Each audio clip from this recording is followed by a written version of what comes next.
Welcome to episode number 5, How to Charge Your Worth.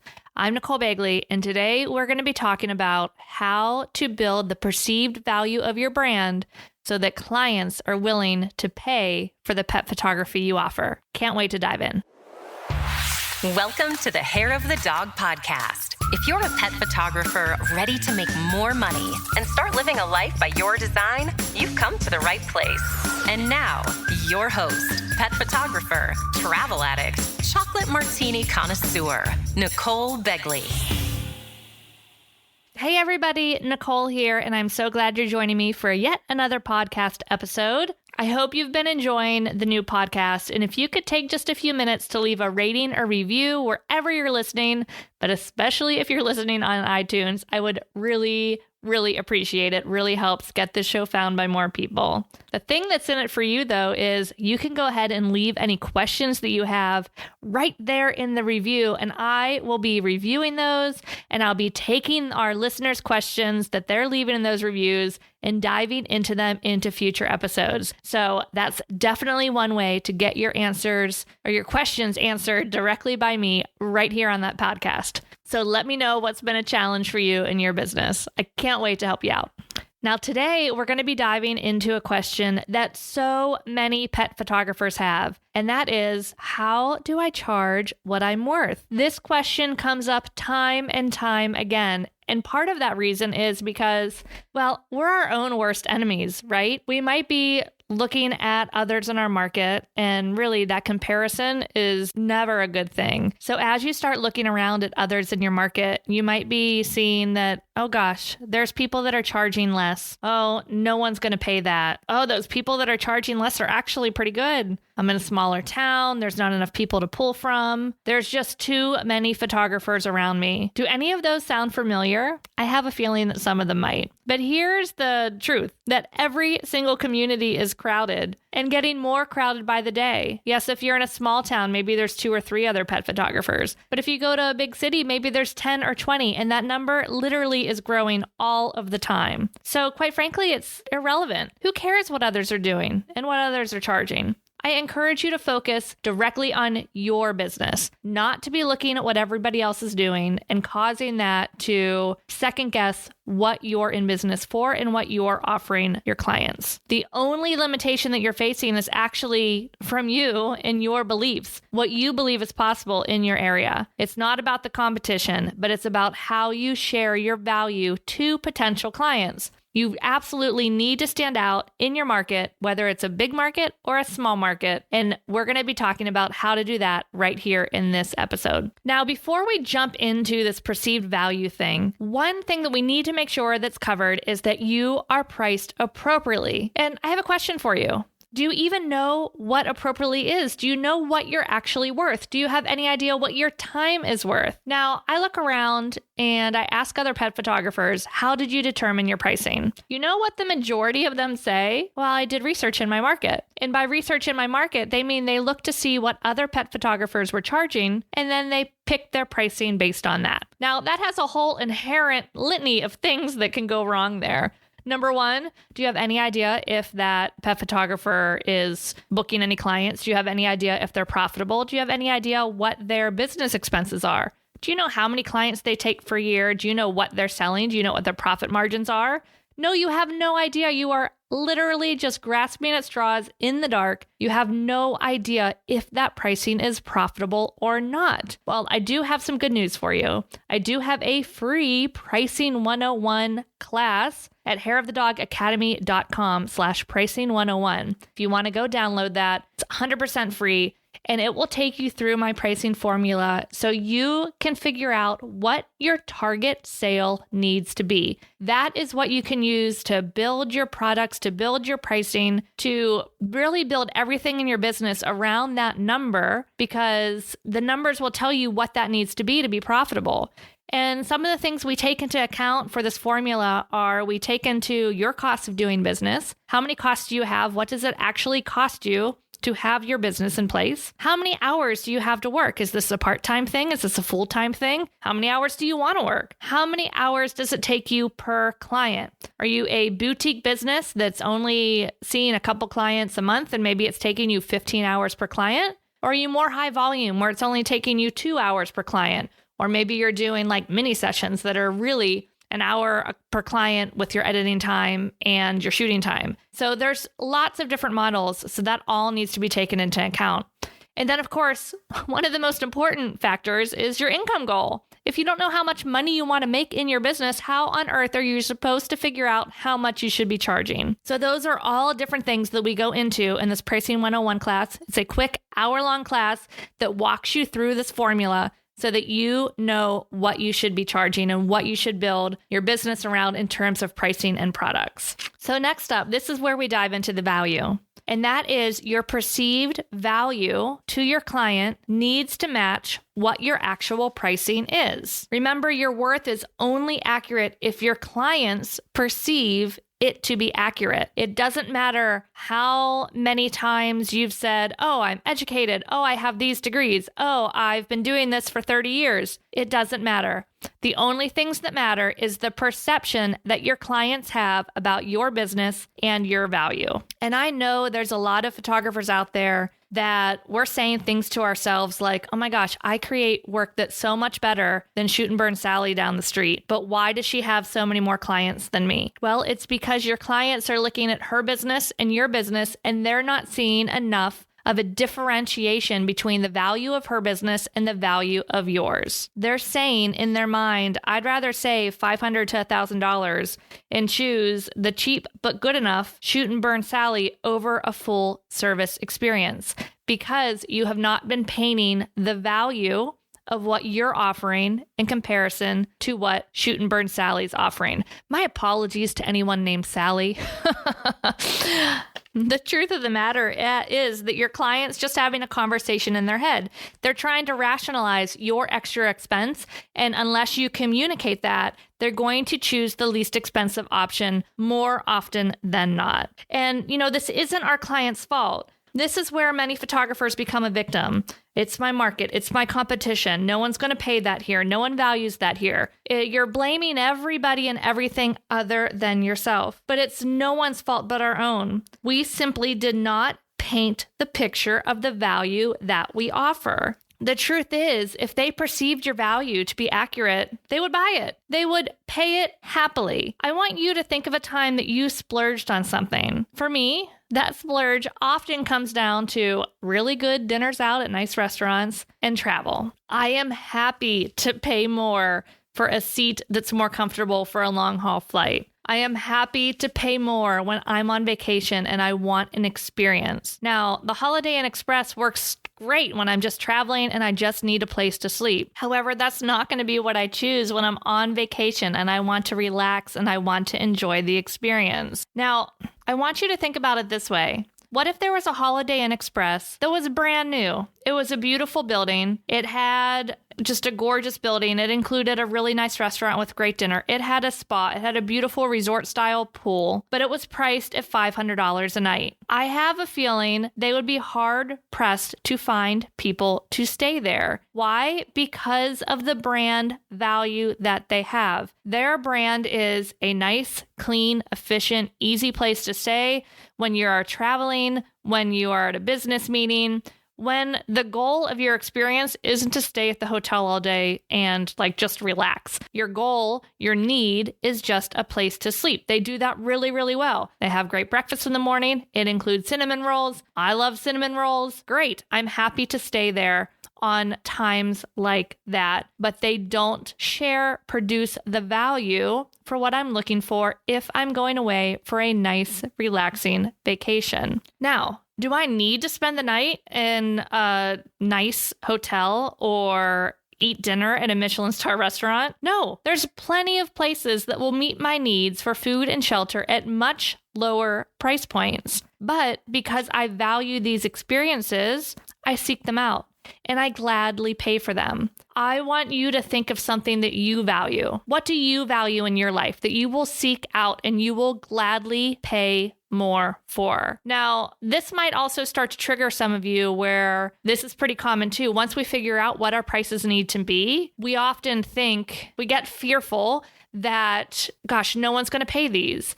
And we think that everybody has the same money issues and the same money judgment and the same judgment of spending your money on certain things that we bring to the table, but they don't. I know there's plenty of people out there that would never go out to dinner and spend $150 per person at dinner. I'm not doing that every week, but I certainly love to do that every once in a while when I'm away and when I have the opportunity to eat at restaurants I would never be able to eat at home. Same thing with when I'm in Ireland and I want to spend the night at Ashford Castle. Yes, why not?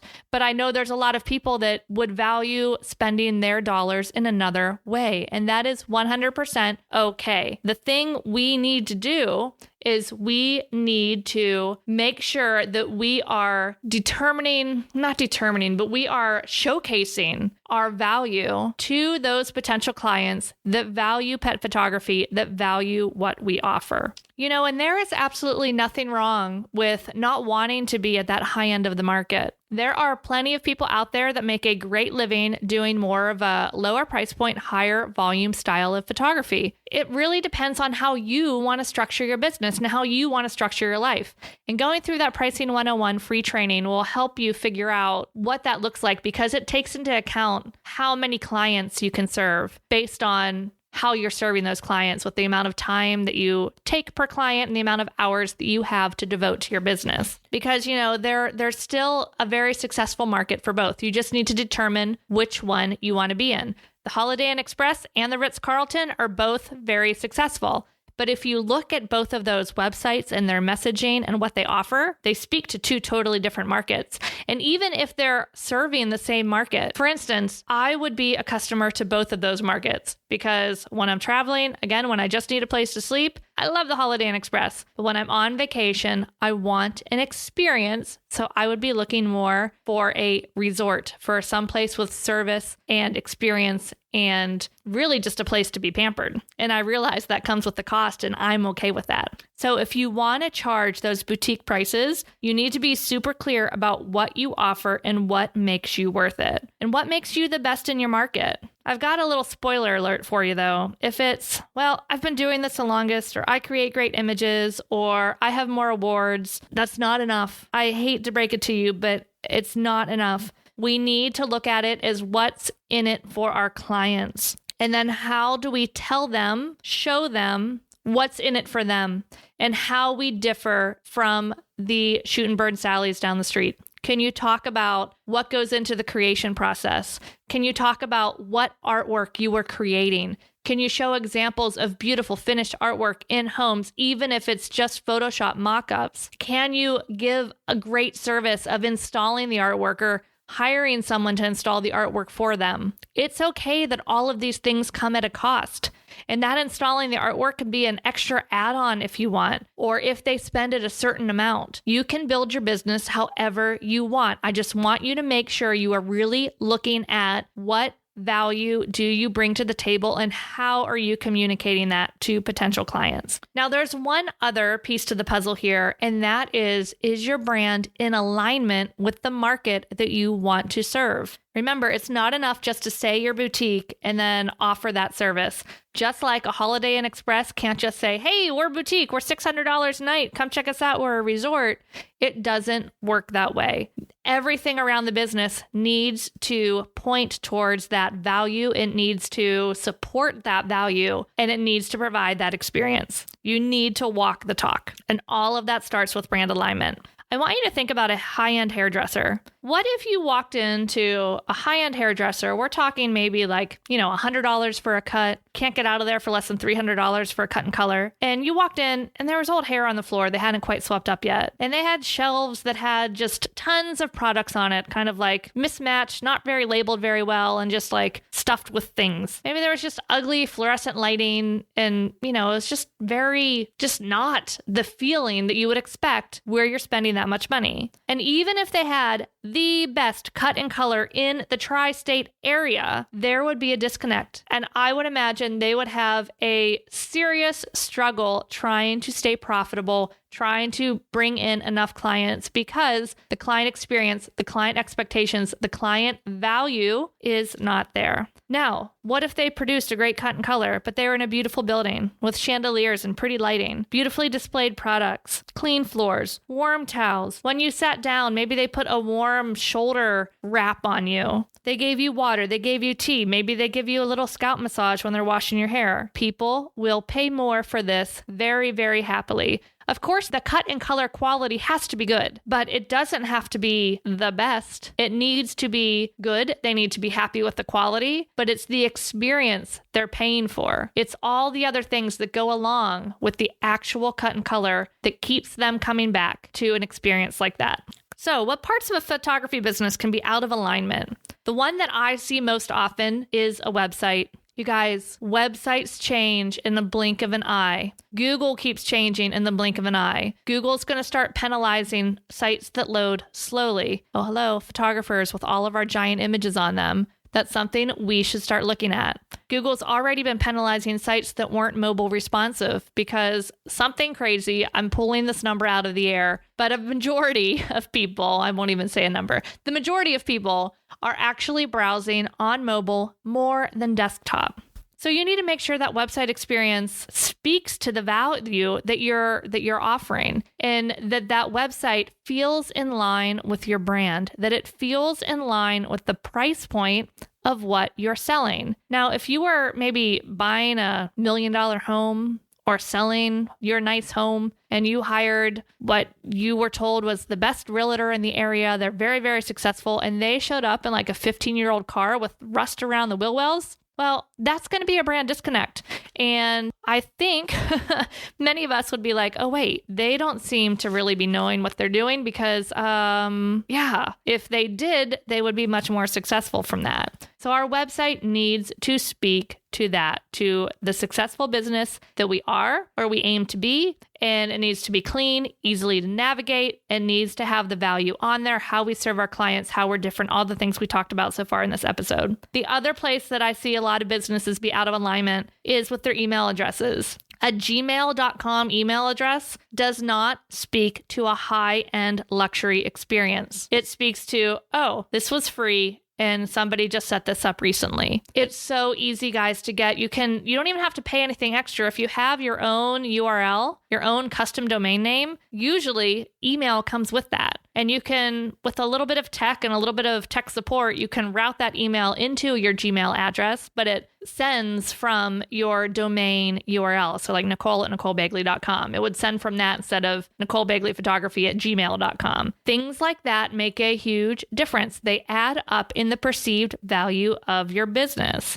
The other place that I see a lot of people struggle is with the inquiry process. Okay, so we've created this beautiful business. We have a nice website. We have our branded email address, and somebody inquires, and we send them a PDF that's like slapped together or a Word document that's not really pretty with our pricing, and we're not reaching out to them. We're not talking to them. We're not finding out what their needs are. We're not attempting. I know that you can't always get everyone on the phone, but we should attempt to actually reach out to our potential clients and see how we can serve them, because at a higher level experience, it's all about the custom service. So you want to make sure your inquiry process is easy, it's straightforward, and that you are offering the highest level of service possible. And same thing with your products. You want to make sure you're offering high quality products that are unique. You don't want to be offering products that they can get at Costco, they can get at Shutterfly. You want it to be unique. And last but not least, wrapping it up with that packaging. That really literally is the bow on top of their experience. It's one of the last things they're going to remember. If they just spent $4,000 for their order and you show up and give it to them in like a plastic bag, that just does not compute. Think about if you went into Tiffany's and bought their $800 14 karat gold paperclip, which they sell it, there must be a market for it. I guarantee you it doesn't come in a little plastic bag. They're putting it in a beautiful box with a beautiful bow into a paper bag that is branded with lots of their blue tissue paper. The act of buying it becomes an experience. What you just bought becomes like a beautifully wrapped present. So what is your presentation that you are offering your clients when they're picking up their products? I hope you guys found this helpful and gives you another perspective on ways that we can start to increase our value to our potential clients. Don't forget to grab that Pricing 101 freebie if you aren't exactly sure how you came up with your pricing, or if you're not sure if your pricing is actually based in numbers and science based on your business. Just go to hairofthedogacademy.com/pricing101.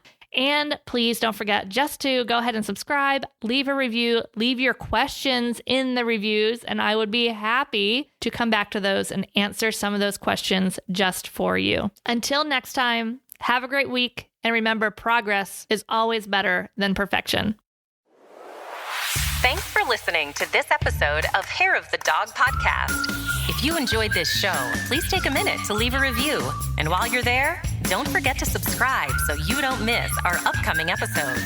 One last thing, if you are ready to dive into more resources, head over to our website at www.hairofthedogacademy.com. Thanks for being a part of this pet photography community.